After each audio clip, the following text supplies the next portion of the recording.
If you think this is the first time an investigation like this has happened, Rory, it's not. Unfortunately, Tennessee has a long history of government corruption. Dozens of state leaders have been convicted of crimes, and News Channel 5's Kyle Horan says the last big corruption case was called Operation Tennessee Waltz. The FBI agent from the Tennessee Waltz case tells us that any time he sees video of searches happening in the administration building, it reminds him of that investigation from 2003. Bribery, extortion, legislation to benefit a fake company, all part of a secretive undercover investigation into corruption at the state capitol. FBI Special Agent Brian Burns was there and remembers it well. We collectively decided that an undercover operation would probably be the best way to try to identify the fullest extent of the corruption. So we initiated that in 2004.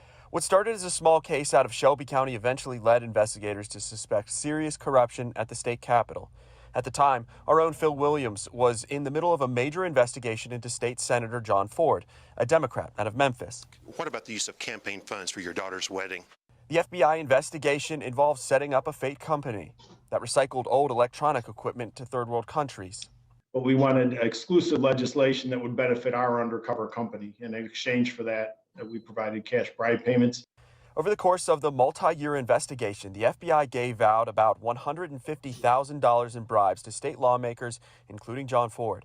The investigation eventually led to the arrests of a dozen people, including Senator Ford, multiple other state senators, a representative, and other government officials. Burns says most corruption cases are smaller, but this one was unusual.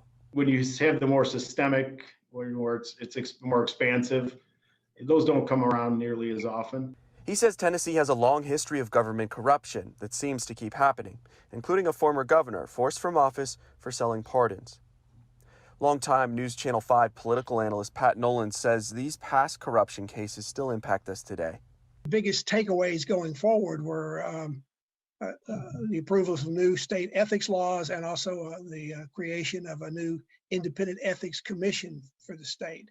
Nolan says the fact that the FBI is investigating potential corruption again raises questions about the culture at the Capitol. Kyle Horan, News Channel 5. Agent Burns says he's able to talk about Tennessee Waltz because that case is now closed. Agents working the current case don't have that option. So we'll have to wait and see how their investigation plays out.